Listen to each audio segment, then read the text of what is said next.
لا شك أن في القرآن أسراراً خفية كثيرة، منها أسرار العصا التي جعلتها أقوى من جيوش فرعون، فشقت البحر وفجرت الحجر والتهمت الأفاعي. تلك القطعة من الخشب كانت أشد هيبة على ملوك الجن، وتم بها خرق قوانين الطبيعة من هواء ومياه وحجر. والمثير للدهشة كيف كانت تلك العصا أداة للحياة مع موسى وستاراً للموت مع سليمان عليهما السلام. فما هي أسرار تلك العصا؟ وهل كان السر حقاً في العصا؟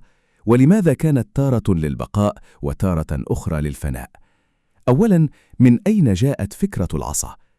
بينما كان ملوك الأرض يتفاخرون بصناعة صوالج من ذهب وفضة، اختار الله لأنبيائه الخشب، أضعف مواد الأرض وأكثرها تواضعاً. عصا موسى عليه السلام تشير بعض الروايات أنها كانت من خشب الآس أو اللوز، حملها موسى عليه السلام من مدين لتكون سنداً له وهو يرعى الغنم. لم تكن سيفاً مسلولاً ولا رمحاً حاداً، بل مجرد أداة خشبية للتوكؤ والهش على الغنم. عصا سليمان عليه السلام أما المنسأة فكانت من خشب الأبانوس أو الخروب، وهي مادة صلبة تليق بملك مهاب، لكنها في النهاية مادة خاضعة لقوانين الفناء. الله تعالى أراد أن يثبت أن العظمة ليست في شكل المادة بل في السر الذي يودعه فيها. يقول ابن عباس رضي الله عنه: كانت عصا موسى من خشب، لكنها كانت تفعل ما لا تفعله الجيوش، ليعلم الخلق أن الأمر لله من قبل ومن بعد. ثانياً، ماذا كان يفعل بها؟ هنا تظهر عبقرية الأداة في يد النبوة، فالعصا الواحدة كانت مدرسة في الإرادة والمعجزة. مع موسى عليه السلام، وقد جمع الله لموسى عليه السلام في عصاه من البرهانات العظام والعلامات الجسام، فكانت عصا الحركة، بها ضرب البحر فانفلق، وبها ضرب الحجر فانفجر، وبها ألقى الرعب في قلوب السحرة. يقول الله تعالى: فألقى عصاه فإذا هي ثعبان مبين.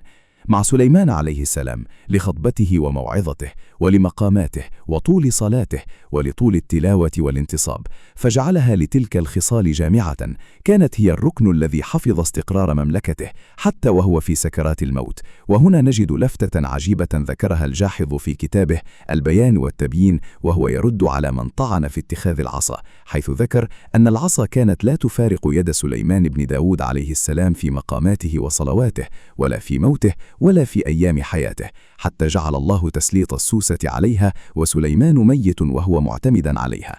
يقول الله تعالى: فلما قضينا عليه الموت ما دلهم على موته إلا دابة الأرض تأكل من سأته. فالعصا مع موسى عليه السلام كانت للفصل بين الحق والباطل، وكانت مع سليمان عليه السلام أداة ملك وهيبة في حياته ودليل قاطع بعد مماته. ثالثاً، هل السر في العصا؟ هذا هو السؤال الذي حير العقول. هل كانت الخشبة أداة سحرية؟ الإمام الرازي في مفاتيح الغيب يجيب ويقول: العصا كانت حجاباً للقدرة لا مصدراً لها. لو كان السر في الخشب لالتهمت عصا السحرة عصا موسى، ولو كان السر في مادة العصا لما استطاعت سوسة دابة الأرض أن تكسرها وتسقط سليمان أرضاً.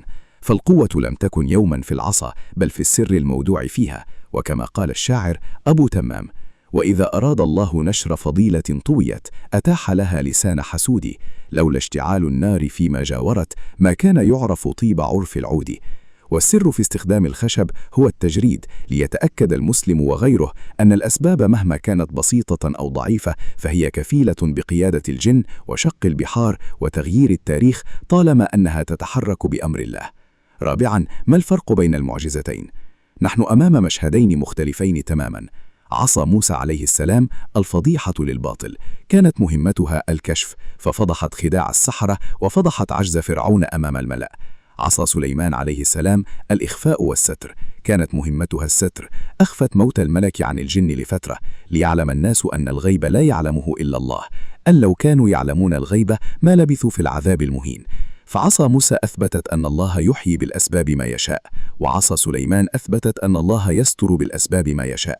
فالعصا في الحالتين لم تكن إلا خادماً لمراد الله، تحيي في مقام الإحياء وتواري في مقام الفناء، ليبقى السر دائماً في الأمر لا في الأداة.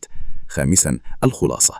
يقول ابن القيم في بدائع الفوائد: كل سبب تتوكل عليه دون الله هو عصا ستأكلها الأرض يوماً ما وتتركك وحيداً. الرسالة النهائية: عصاك قد تكون قلمك، عملك، أو حتى صحتك. إذا ظننت أن السر في مهاراتك فستخذلك في أفضل الظروف، لكن إذا تيقنت في توكلك فستشق لك أصغر الأدوات أعظم البحار. وكما قال الشاعر: لا تركنن إلى الأسباب تذكرها، وانظر إلى من بمحض الفضل أعطاك. فالخشب لم ينج موسى من غوائله إلا بأمر الذي بالحق أرعاك. لو وصلت للآخر تذكر أن الدال على الخير كفاعله. شارك الفيديو واشترك في القناة للمتابعة، وننتظر رأيك في التعليقات.